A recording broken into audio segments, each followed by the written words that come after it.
Welcome to the Ganesh must like share subscribe ಮಾಡ್ಕೊಳ್ಳಿ. ಸುಮಾರು ಜನ ಸಬ್ಸ್ಕ್ರೈಬ್ ಮಾಡದೆ ನೋಡ್ತೀರಾ. ಅಷ್ಟು 400,000 ಸಬ್ಸ್ಕ್ರೈಬ್ ಕಂಪ್ಲೀಟ್ ಮಾಡಿ ಗುರು. ಇವತ್ತಿನ ಫಸ್ಟ್ ರಿವ್ಯೂ ಮ್ಯಾಚ್ ಮಾಡ್ಬಿಡ್ತೀನಿ. Next India versus England preview match ಇರುತ್ತೆ ಗುರು. ಒಟ್ನಲ್ಲಿ ಮೇನು ಇಂಡಿಯಾದವರು ಇಲ್ಲಿ ಟಾಸ್ ಗೆದ್ಬಿಟ್ಟು ಬ್ಯಾಟಿಂಗ್ ಆಯ್ಕೆ ಮಾಡಿಕೊಂಡ್ರು. ಇಲ್ಲಿ ಅಭಿಷೇಕ್ ಶರ್ಮಾ ಮತ್ತು ಸೂರ್ಯವಂಶಿ ಅಂತ ಹೇಳ್ಕೊಳ್ಳೋ ಪಾರ್ಟ್ನರ್ಶಿಪ್ ಬಿಲ್ಡ್ ಮಾಡಿಲ್ಲ. ಇಲ್ಲಿ ಬೇಗನೆ ಔಟ್ ಆದರು. ಇಶಾನ್ ಕಿಶನ್ ಬೇಗನೆ ಔಟ್ ಆದರು. ಮೇನು ಲಾಸ್ಟರು ನಿಂತೆ ಇಲ್ಲಿ ಶ್ರೇಯಸ್ ಅಯ್ಯರ್ ಮತ್ತು ಶಿವಮ್ ದುಬೆ ಗುರು. ಮಿಕ್ತವರೆಲ್ಲ ಸಿಕ್ಕಾಪಟ್ಟೆ ರನ್ನ ಬೇಗನೆ ಔಟ್ ಆದರು. ಮೇನು ಇಲ್ಲಿ ಇಂಗ್ಲೆಂಡ್ ಪಿಚ್ಚು ಇಂಗ್ಲೆಂಡ್ ಅವ್ರಿಗೆ ಸಿಕ್ಕಾಪಟ್ಟೆ ಅಡ್ವಾಂಟೇಜ್ ಇಂತ ಇಲ್ಲಿ ಇಂಡಿಯಾದವರು ಅಂತ ಹೇಳ್ಕೊಳ್ಳೋ ಆಟಗಳನ್ನ ಆಡ್ತಿಲ್ಲ. ಶ್ರೇಯಸ್ ಅಯ್ಯರ್ ಲಾಸ್ಟ್ ನಿಂತ್ಕೊಂಡು ಆಡ್ರು, ಏನು ಮ್ಯಾಟ್ರ್ ಆಯ್ತಿಲ್ಲ ಗುರು. ಒಟ್ನಲ್ಲಿ ಕ್ಯಾಪ್ಟನ್ಸಿನ ಇವರು ಚೆನ್ನಾಗಿ ಮಾಡ್ತಿಲ್ಲ ಅಂತಲೇ ಕೊಡಬೇಕು. ಮತ್ತು ಗಂಭೀರ್ ಅವರು ಅಂತ ಹೇಳ್ಕೊಳ್ಳೋ ಕೋಚಿಂಗ್ನ ಕೊಡ್ತಿಲ್ವಾ, ಇಲ್ಲ ಮೆಂಟಲ್ ಸಿಕ್ಕಾಪಟ್ಟೆ ತುಂಬ ಚೆನ್ನಾಗಿಲ್ಲ ಅಂತ ನನಗೇನೋ ಕಾಣಿಸ್ತಿದೆ. ಇಲ್ಲಿ ವಾಷಿಂಗ್ಟನ್ ಸುಂದರ್ ಆಗಲಿ ತಿಲಕ್ ವರ್ಮನ ಫಸ್ಟ್ ಕಳಿಸ್ಬೇಕು. ಇವರು ತಿಲಕ್ ವರ್ಮ ಜಾಗಕ್ಕೆ ಇಲ್ಲಿ ಶಿವಮ್ ದುಬೆನ ಕಳಿಸ್ತಾರೆ. ಶಿವಮ್ ದುಬೆ ಜಾಗಕ್ಕೆ ತಿಲಕ್ ವರ್ಮನ ಕಳಿಸ್ತಾರೆ. ನನ್ನ ಪ್ರಕಾರ ಇಲ್ಲಿ ಶ್ರೇಯಸ್ ಅಯ್ಯರು ಫಸ್ಟೇ ಬಂದರೆ ನನ್ನ ಪ್ರಕಾರ ಎಷ್ಟೋ ವರ್ತ್ ಅಂತ ಅನ್ನಿಸ್ತಿದೆ. ಒಟ್ನಲ್ಲಿ ತಿಲಕ್ ವರ್ಮನ ಬ್ಯಾಟ್ಸ್ಮನ್ ಆಗಿ ಇವರು ಕನ್ಸಿಸ್ಟೆಂಟಾಗಿ ಮಾಡ್ತಿಲ್ಲ ಅಂತ ನನಗೇನೋ ಅನ್ನಿಸ್ತಿದೆ. ಮೇನು ಟೋಟಲಾಗಿ ಇವರು 158 ಚೇಸ್ ಮಾಡೋಕ್ಕೆ ಕೊಟ್ಟರು ಗುರು. ಇಂಗ್ಲೆಂಡು ಈ ಮ್ಯಾಚ್ ಬಗ್ಗೆ ಅಂತ ಹೇಳ್ಕೊಳ್ಳೋ ಮಾತು ಏನೂ ಇಲ್ಲ. ಯಾಕೆಂದರೆ ಇಂಡಿಯಾ ಒಂದೇ ಮಾತು ಹೇಳೋದಾದ್ರೆ ಇಲ್ಲಿ ಮ್ಯಾಚ್ನ ಸೋತ್ರು ಗುರು ಅಂತ ಹೇಳ್ಕೊಳ್ಳೋ ಮ್ಯಾಚು ಇಲ್ಲಿ ನಡೀತಿಲ್ಲ. ಇಂಡಿಯಾ ಟೀಮ್ ಅಂತ ತೀರಾ ವರ್ಸ್ಟಾಗಿ ಆಡ್ತಿದ್ದಾರೆ ಅಂತ ನನಗೇನು ಅನ್ನಿಸ್ತಿದೆ. 158 ಚೇಸ್ ಮಾಡೋಕ್ಕೆ ಬಂದಿದೆ ಇಂಗ್ಲೆಂಡ್ ಅವರು. ಒಂದೊಳ್ಳೆ ಪಾರ್ಟ್ನರ್ಶಿಪ್ನ ಬಿಲ್ಡ್ ಮಾಡಿದ್ರು. ವಿಲ್ ಜಾಕ್ಸ್ ಆಗಲಿ ಇಲ್ಲಿ ಬೆನ್ ಸ್ಟೋಕ್ ಆಗಲಿ ಬೇಗನೆ ಮ್ಯಾಚ್ ಮುಗಿಸ್ರು ಗುರು. ಇವ್ರು 3 ಜನನೇ ಬೇಗನೆ. ಮೇನು ಇಲ್ಲಿ ಫಿಲಿಪ್ ಸಾರ್ಟು ಇಲ್ಲಿ ತುಂಬ ಚೆನ್ನಾಗಿ 42 ಬಾಲ್ 59 ರನ್ ಹೊಡೆಯಲ್ಲಿ ಇಲ್ಲಿ ಜಾಸ್ ಬಟ್ರು ಬೇಗನೆ ಔಟ್ ಆದರು. ಮೇನು ಇಲ್ಲಿ ಬೆತ್ತಲ್ ಅವರು ತುಂಬ ಚೆನ್ನಾಗಿ ಬ್ಯಾಟಿಂಗ್ ಆಡಿದ್ರು. 35 ಬಾಲ್ಗೆ 79 ರನ್ ಹೊಡೆದು ಇವರಿಬ್ಬರೇ ಮ್ಯಾಚ್ನ ಮುಗಿಸ್ರು ಗುರು. ಇಲ್ಲಿ ಮೇನು ಫಿಲಿಪ್ ಸಾರ್ಟು ಮತ್ತು ಬೆತ್ತಲ್ ಅವರು ತುಂಬ ಚೆನ್ನಾಗಿ ಆಡಿದ್ರು. ಇಲ್ಲಿ ಇಂಡಿಯಾ ಬೌಲಿಂಗ್ ಕಡೆ ನೋಡೋದಾದರೆ ಅಶ್ವಥ್ ಸಿಂಗ್ ಒಂದು ಕ್ರೂಷಿಯಲ್ ವಿಕೆಟ್ ತಗೊಟ್ಟು ಸಿಕ್ಕಾಪಟ್ಟೆ ಎಕ್ಸ್ಪೆನ್ಸಿವ್ ಆದರು. 3 ಓವರ್ ಮಾಡಿ ಪ್ರಸಿಕ್ಷಣ 29 ರನ್ ಹೊಡೆದ್ರು. ಇಲ್ಲಿ ಮೇನು ವಾಷಿಂಗ್ಟನ್ ಸುಂದರ್ ಅಂತ ಹೇಳ್ಕೊಳ್ಳೋ ಓವರ್ಗಳನ್ನ ಕೊಡಲಿಲ್ಲ. ಇಲ್ಲಿ ಶಿವಮ್ ದುಬೆ ಅಂತ ಹೇಳ್ಕೊಳ್ಳೋ ಓವರ್ಗಳನ್ನ ಆಡಿಸ್ತಿಲ್ಲ. ಅನ್ನೋದಕ್ಕಿಂತ ಇಂಡಿಯಾ ತೀರಾ ವರ್ಸ್ಟಾಗಿ ಬ್ಯಾಟಿಂಗ್ ಕಡೆ ಕ್ಲಿಕ್ ಆದರೆ ಬೌಲಿಂಗ್ ಕಡೆ ಕ್ಲಿಕ್ ಆಗ್ತಿಲ್ಲ. ಒಟ್ಟಿನಲ್ಲಿ ಇಷ್ಟು ಲೋ ಸ್ಕೋರ್ನ ಇವರು ಡಿಫೆಂಡ್ ಮಾಡ್ತಾರೆ ಅಂತ ನಾನಂತೂ ಅಂದ್ಕೊಂಡಿದ್ದೆ. ಇಂಗ್ಲೆಂಡ್ನಲ್ಲಿ ತುಂಬ ಚೆನ್ನಾಗಿ ಆಡ್ತವ್ರೆ ಗುರು.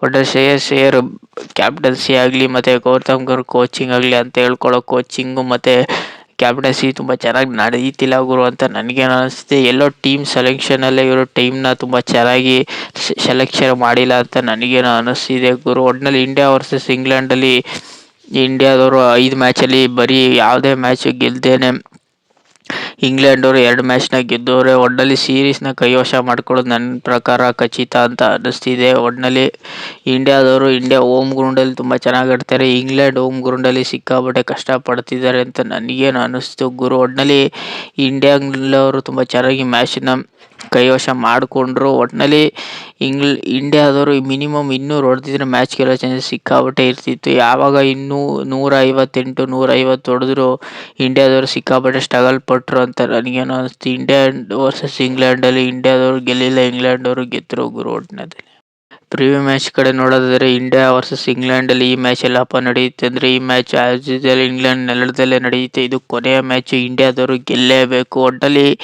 ಈ ಟೈಮನ್ನು ಚೇಂಜ್ ಮಾಡಿಕೊಂಡು ಅಟ್ಲೀಸ್ಟ್ ಇವರು ಬೌಲಿಂಗ್ನ ಚೇಂಜ್ ಮಾಡಬೇಕು ಅಂತ ನನಗೇನು ಅನ್ನಿಸ್ತಿದೆ ಗುರು. ಒಟ್ಟಿನಲ್ಲಿ ಇವರು ಎಲ್ಲೋ ಬೌಲಿಂಗ್ ವಿಚಾರದಲ್ಲಿ ಬ್ಯಾಟಿಂಗ್ ವಿಚಾರದಲ್ಲಿ ಸಿಕ್ಕಾಪಟ್ಟೆ ಕಷ್ಟಪಡ್ತಿದ್ದಾರೆ ಅಂತ ನನಗೇನು ಅನ್ನಿಸ್ತಿದೆ. ಈ ಸತಿ ಕ್ಯಾಪ್ಟನ್ಸಿನ ಚೇಂಜ್ ಮಾಡಲೇಬೇಕು. ಅಟ್ಲೀಸ್ಟು ಈ ಸೀರೀಸ್ ಅಂತೂ ಗೆಲ್ಲಕ್ಕಾಗಲಿ, ಅಟ್ಲೀಸ್ಟು ಇಂಡಿಯಾ ಲಾಸ್ಟ್ ಮ್ಯಾಚ್ ಅವರು ಗೆಲ್ತಾರೆ ಅಂತ ನನಗೇನು ಅನ್ನಿಸ್ತಿದೆ ಗುರು. ಒಟ್ಟಿನಲ್ಲಿ ಇಂಗ್ಲೆಂಡ್ ಅವರು ಸಿಕ್ಕಾಪಟ್ಟೆ ಟಕ್ಕರ್ ಕೊಡ್ತಿದ್ದಾರೆ. ಒಟ್ಟಿನಲ್ಲಿ ನೆಕ್ಸ್ಟ್ ಲೆವೆಲ್ ಆಟನ ಆಡ್ತಿದ್ದಾರೆ ಗುರು ಅಂತ ನನಗೇನು ಅನ್ನಿಸ್ತಿದೆ. ಇಂಡಿಯಾದವರು ಸಿಕ್ಕಾಪಟ್ಟೆ ಸ್ಟ್ರಗಲ್ ಪಡ್ತಿದ್ದಾರೆ ಬ್ಯಾಟಿಂಗ್ ವಿಚಾರದಾಗಲಿ ಬೌಲಿಂಗ್ ವಿಚಾರದಾಗಲಿ. ಮೇನು RCB ಟೀಮಲ್ಲಿ ಆಡಿದ ಭುವನೇಶ್ವರ್ ಕುಮಾರ್ ಆಗಲಿ, ಕುಲ್ದೀಪ್, ಕೃಣಾಲ್ ಪಾಂಡ್ಯ ಆಗಲಿ ಮತ್ತು ಮೇನು ಇವರಿಬ್ಬರನ್ನ ಹಾಕೋಬೋದಿತ್ತು. ಒಟ್ನಲ್ಲಿ ಆಲ್ರೌಂಡರ್ ವಿಚಾರದಲ್ಲಿ ಸಿಕ್ಕಾಪಟ್ಟೆ ಸ್ಟ್ರಗಲ್ ಪಡ್ತಿದ್ದಾರೆ, ಬೌಲಿಂಗ್ ವಿಚಾರದಲ್ಲಿ ಸಿಕ್ಕಾಪಟ್ಟೆ ಸ್ಟ್ರಗಲ್ ಪಡ್ತಿದ್ದಾರೆ. ನನಗೇನೋ ಇವರು RCB ಪ್ಲೇಯರ್ನ ಹಾಕೊಂಡಿಲ್ದಿರೋದಕ್ಕೆ ಸೋಲ್ತಿದ್ದಾರೆ ಅಂತ ನನಗೇನು ಅನ್ನಿಸ್ತಿದೆ ಗುರು. ಒಟ್ಟಿನಲ್ಲಿ ಮೇನು ರಜತ್ ಪಡಿತಾಲ್ನ ಕ್ಯಾಪ್ಟನ್ಸಿನ ಕೊಡ್ಬೋದಿತ್ತು. ಸತತವಾಗಿ 2 ಕಪ್ಗಳನ್ನ ಕೆಳಿಸ್ಮೇಲೂ ಇವರು RCB ಟೀಮಲ್ಲಿ ಇರೋರನ್ನ ಹಾಕೊಳ್ದೇನೆ ಇಷ್ಟು ವರ್ಷಾಗಿ ಆಡಿಸ್ತಿದ್ದಾರೆ ಅಂತ ನನಗೇನು ಅನ್ನಿಸ್ತಿದೆ ಗುರು. ಟೀಮಲ್ಲಿ ಏನು ಚೇಂಜಸ್ ಇರುತ್ತೆ ಅಂದರೆ ನನ್ನ ಪ್ರಕಾರ ಕ್ಯಾಪ್ಟನ್ಸಿನ ತಿಲಕ್ ವರ್ಮಗೆ ಕ್ಯಾಪ್ಟನ್ಸಿನ ಕೊಡ್ಬೋದು ಅಂತ ನನಗೇನು ಅನ್ನಿಸ್ತಿದೆ. ಮತ್ತು ಮೇನು ಇದು ಸಿಕ್ಕಾಪಟ್ಟೆ ಕ್ಯಾಪ್ಟನ್ಸಿನ ಟೆಸ್ಟ್ ಮಾಡ್ತಿದ್ದಾರೆ. ಒಟ್ನಲ್ಲಿ ಶ್ರೇಯಸ್ ಅಯ್ಯರು ಇಂಡಿಯಾ ಹೋಮ್ ಗ್ರೌಂಡ್ ಅಂದಾಗೆಲ್ಲ ತುಂಬ ಚೆನ್ನಾಗಿ ಆಡ್ತಾರೆ. ಈ ಇಂಗ್ಲೆಂಡ್ ಹೋಮ್ ಗ್ರೌಂಡ್ ಅಂದಾಗೆಲ್ಲ ಇಂಡಿಯಾದವರು ಸಿಕ್ಕಾಪಟ್ಟೆ, ಅದು ಎಕ್ಸ್ಪೀರಿಯನ್ಸ್ ಪ್ಲೇಯರ್ ಇಲ್ಲದೇ ಇರೋದ್ರಿಂದ ಇಂಡಿಯಾದವರು ಸಿಕ್ಕಾಪಟ್ಟೆ ಸ್ಟ್ರಗಲ್ ಪಡ್ತಿದ್ದಾರೆ ಅಂತ ನನಗೇನು ಅನ್ನಿಸ್ತಿದೆ. ಟೀಮ್ ಅಂತೂ ಸೇಮ್, ಈ ಚೇಂಜಸ್ಸು ಒಂಚೂರು ಇರುತ್ತಾ ಅಂದರೆ ನನಗೇನೋ ಬ್ಯಾಟಿಂಗ್ ವಿಚಾರದಲ್ಲಿ ಸಂಜು ಸ್ಯಾಮ್ಸನ್ನ ಮತ್ತೊಮ್ಮೆ ಆಡಿಸ್ಬೋದು ಅಂತ ನನಗೇನು ಅನಿಸ್ತಿದೆ. ತಿಲಕ್ ವರ್ಮಗೆ ಕ್ಯಾಪ್ಟನ್ಸಿನ ಕೊಡ್ಬೋದು. ಮತ್ತು ಬೌಲಿಂಗ್ ವಿಚಾರದಲ್ಲಿ ಹರ್ಷಿತ್ ರಾಣಾ ತರ್ಬೋದು. ಮತ್ತು ಇನ್ನೊಂದು ವಿಚಾರ ಹೇಳೋದಾದರೆ ಒಟ್ಟಿನಲ್ಲಿ ಟೀಮ್ ಚೇಂಜಸ್ ಅಂತೂ 100% ಇದ್ದೇ ಇರುತ್ತೆ ಗುರು ಅಂತ ನನಗೇನು ಅನ್ನಿಸ್ತಿದೆ. ಒಟ್ಟಿನಲ್ಲಿ ಇಂಡಿಯಾ ಈ ಮ್ಯಾಚ್ ಅಂತೂ ಗೆಲ್ಲಿಲ್ಲ ಅಂದರೆ ಸಿಕ್ಕಾಪಟ್ಟೆ ಭಾರಿ ಭಂಗನ ಅನುಭವಿಸ್ತಾರೆ ಅಂತ ನನಗೇನು ಅನ್ನಿಸ್ತಿದೆ. ಒಟ್ಟಿನಲ್ಲಿ ಟೀಮ್ ಚೇಂಜಸ್ ಅಂತೂ ಇದ್ದೇ ಇರುತ್ತೆ ಗುರು. ಇಂಡಿಯಾ ವರ್ಸಸ್ ಇಂಗ್ಲೆಂಡ್ ಇಡ್ಡೇ ಸ್ಟಾರ್ಟ್ ನೋಡಿದ್ರೆ ಇಂಡಿಯಾದವರು 18 ಮ್ಯಾಚ್ನ ಗೆದ್ದಿದ್ದಾರೆ, ಇಂಗ್ಲೆಂಡ್ ಅವರು ಬರೀ 15 ಮ್ಯಾಚ್ನ ಗೆದ್ದವರು. ಈಗ ಸೀರೀಸ್ನಲ್ಲಿ ಇಂಡಿಯಾದವರು ಬರೀ ಯಾವುದೇ ಮ್ಯಾಚ್ನ ಗೆದ್ದಿಲ್ಲ.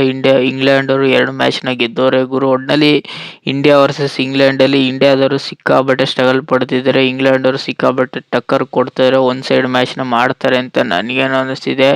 ಒಟ್ಟಿನಲ್ಲಿ ಇಂಗ್ಲೆಂಡ್ ಬೌಲಿಂಗ್ ವಿಚಾರದಲ್ಲಿ, ಬ್ಯಾಟಿಂಗ್ ವಿಚಾರದಲ್ಲಿ RCB ಪ್ಲೇಯರ್ಗಳು ತುಂಬ ಚೆನ್ನಾಗಿ ಇಂಗ್ಲೆಂಡ್ ಟೀಮಲ್ಲಿ ಇರೋದ್ರಿಂದ ಮ್ಯಾಚ್ನ ತುಂಬ ಚೆನ್ನಾಗಿ ಗೆಲ್ಲಿಸ್ತವ್ರೆ. ಆದರೆ ಇಂಡಿಯಾದವರು RCB ಟೀಮ್ನಲ್ಲಿ ಯಾರ್ಯಾರು ಇಂಡಿಯಾ ಪ್ಲೇಯರ್ ಇದ್ದಾರೆ ಅವ್ರನ್ನ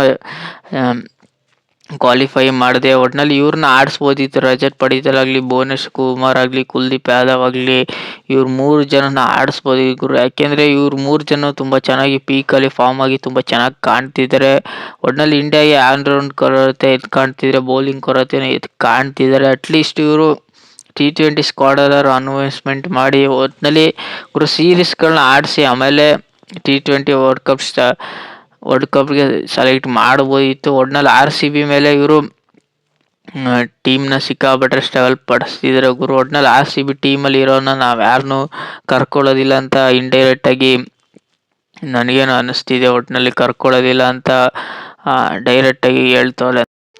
ನಿಮ್ಗೇನಾದ್ರು India versus England review match ಮತ್ತು ಇಂಡಿಯಾ ವರ್ಸಸ್ ಇಂಗ್ಲೆಂಡ್ ಪ್ರಿವ್ಯೂ ಎರಡು ವಿಡಿಯೋ ಇಷ್ಟ ಆಗಿದ್ರೆ ಲೈಕ್, ಶೇರ್, ಸಬ್ಸ್ಕ್ರೈಬ್ ಮಾಡ್ಕೊಳ್ಳಿ. ಸುಮಾರು ಜನ ಸಬ್ಸ್ಕ್ರೈಬ್ ಮಾಡೋದೇ ನೋಡ್ತಿದ್ದೀರಾ ಗುರು. ಬೇಗ 400,000 ಸಬ್ಸ್ಕ್ರೈಬ್ ಕಂಪ್ಲೀಟ್ ಮಾಡಿ, ಇಲ್ಲ 1,000 ಸಬ್ಸ್ಕ್ರೈಬ್ ಕಂಪ್ಲೀಟ್ ಮಾಡಿ. ಸುಮಾರು ಜನ ಲೈಕು ಮಾಡ್ತಿಲ್ಲ, ಶೇರು ಮಾಡ್ತಿಲ್ಲ. ಬೇಗ ಶೇರ್ ಮಾಡಿ ಗುರು, ಬೇಗ ಕಮೆಂಟ್ ಮಾಡಿ. ಈ ಕೊನೆ ಮ್ಯಾಚಾರು ಇಂಡಿಯಾದವರು ಗೆಲ್ತಾರೆ ಇಲ್ಲ ಸೋಲ್ತಾರೆ ಅಂತ. ನನಗೇನೋ ಇಂಡಿಯಾ ಸಿಕ್ಕಾಬಿಟ್ರೆ ಸ್ಟ್ರಗಲ್ ಮಾಡಿಕೊಂಡು ಈ ಮ್ಯಾಚ್ನ ಗೆಲ್ತಾರೆ ಅಂತ ಅನ್ನಿಸ್ತಿದೆ. ಒಟ್ಟಿನಲ್ಲಿ ಇಂಗ್ಲೆಂಡ್ ಅವರು ಕೊನೆಯವರೆಗೂ ಮ್ಯಾಚ್ನ ಬಿಟ್ಕೊಡೋದಿಲ್ಲ. ಒಟ್ಟಿನಲ್ಲಿ ಇಂಡಿಯಾ ಮ್ಯಾಚು ಸಿಕ್ಕಾಪಟ್ಟೆ ಕಷ್ಟ ಇರುತ್ತೆ. ಈ ಮ್ಯಾಚ್ನ ಇಂಡಿಯಾದವರು ಗೆಲ್ತಾರೆ ಅಂತ ಅಂದ್ಕೊಂಡಿದ್ದೀನಿ. ಇಂಗ್ಲೆಂಡ್ ಅವರು ಈ ಮ್ಯಾಚ್ನ ಗೆದ್ದರೆ ಇಂಡಿಯಾದವ್ರನ್ನ ವೈಟ್ ವಾಶ್ ಮಾಡೋ ಚಾನ್ಸಸ್ ಸಿಕ್ಕಾಪಟ್ಟೆ ಇದ್ದೇ ಇರುತ್ತೆ ಗುರು. ಒಟ್ಟಿನಲ್ಲಿ ಇಂಡಿಯಾದವರು ಈ ಮ್ಯಾಚ್ನ ಗೆಲ್ಲೇಬೇಕು. ಅಟ್ಲೀಸ್ಟ್ ಮಾನ ಮರ್ಯಾದೆನಾದ್ರು ಉಳಿಸ್ಕೊಳ್ಳೋಕ್ಕೆ ಇಂಡಿಯಾದವರು ಗೆಲ್ಲಿಲ್ಲ ಅಂದರೆ ಸಿಕ್ಕಾಪಟ್ಟೆ ಸ್ಟ್ರಗಲ್ ಪಡ್ತಾರೆ ಗುರು. ಒಟ್ಟಿನಲ್ಲಿ ಈ ವಿಡಿಯೋ ಇಷ್ಟ ಆಗಿದ್ರೆ ಲೈಕ್, ಶೇರ್, ಸಬ್ಸ್ಕ್ರೈಬ್ ಮಾಡ್ಕೊಳ್ಳಿ. ಸಿಗುವ ಇಂಡಿಯಾ ವರ್ಸಸ್ ಇಂಗ್ಲೆಂಡ್ ರಿವ್ಯೂ ಮ್ಯಾಚಲ್ಲಿ.